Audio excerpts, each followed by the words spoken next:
Wil ek vir jou sê, dat die vloek is 'n realiteit, maar ek en jy as kind van God is nie gefokus op die vloek wat rondswerf nie. Ek en jy is gefokus op Jesus, because every promise in the book is mine. En so 'n bietjie hersiening net, het ons met Genesis begin, en in Genesis het ons gesien, van die begin af, waar die leuen die vloek gebring het. En daardie leuen is, dat God jok, om dit mooi te stel. God sê, jy moet nie eet van hierdie boom nie, want jy gaan sterwe. Ek nee man, God is bang, julle gaan soos hy word. En dan kom dit, en die prentjie wat hierdie leenaar tot vandag toe vir my en jou skilder is, dat God is die een wat jou pret wil steel. En dan word Satan, en dit waarmee hy besig is, word dan geskilder as hierdie passievolle, vrolike lewenstyl.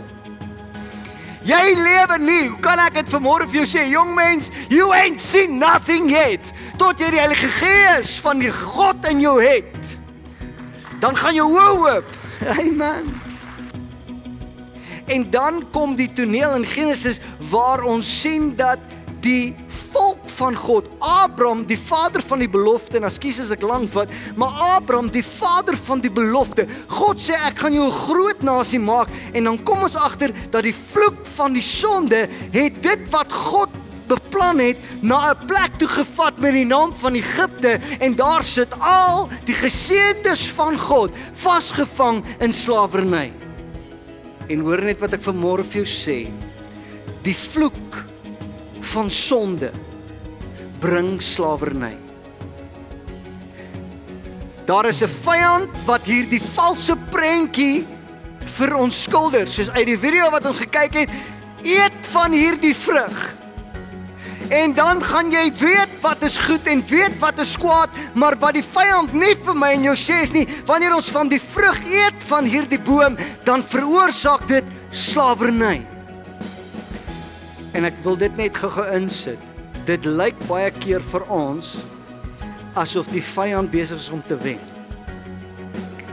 Die God wat ek dien is nog steeds in beheer.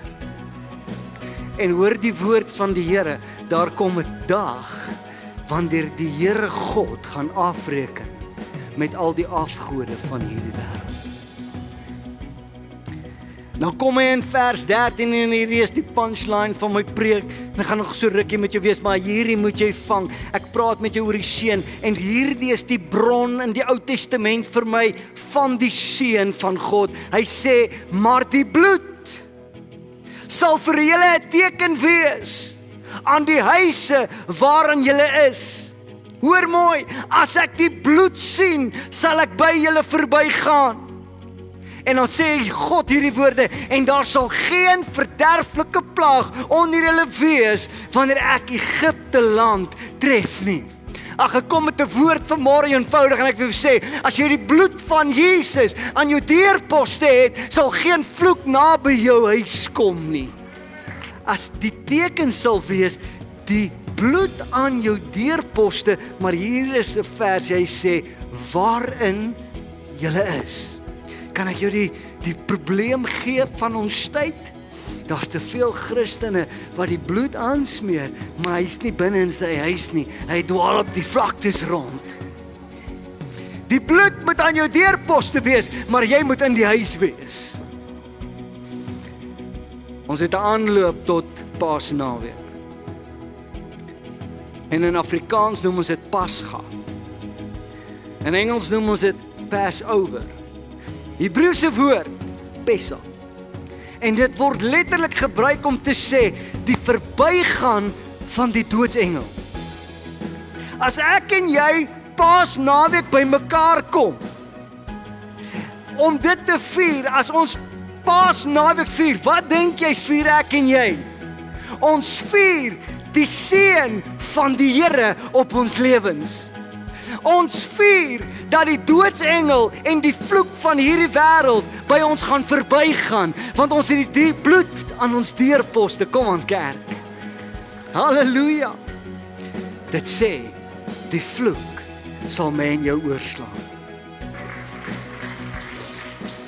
Hier is die môre van seënspreek. Ek gaan nog 'n seën oor jou spreek voordat ek klaar maak. Orkes kan so lank vir my vorentoe kom. En ek wil hê jy moet jou gees oopmaak vir die seën van die Here. Kom aan, sê dat my gees is oop. Filippense 4 vers 19. Ek spreek die seën, want jy moet nou weer verstaan en ek kan nou baie stories vir jou gaan haal, maar hulle sit by hulle pentagramme en hulle sit met hulle musiekvideo's en waar ook al jy mag kyk, dan sien jy hulle is besig om vloeke te spreek. Maar ek en jy as kind van God kan nie met mondjies toe sit nie. Ek en jy moet die seën begin spreek oor mekaar. Filippense 4 vers 19, hier kom die seën, ontvang dit. Steek jou hande sommer op as jy dit wil ontvang. Skus kerk, ons is besig met geestelike oorlogvoering. Hier kom die seën. En my God sal elke behoefte van julle vervul na die rykdom van sy heerlikheid in Christus Jesus. Ontvang dit. Kom aan, steek jou hande en sê Here, ek vat dit.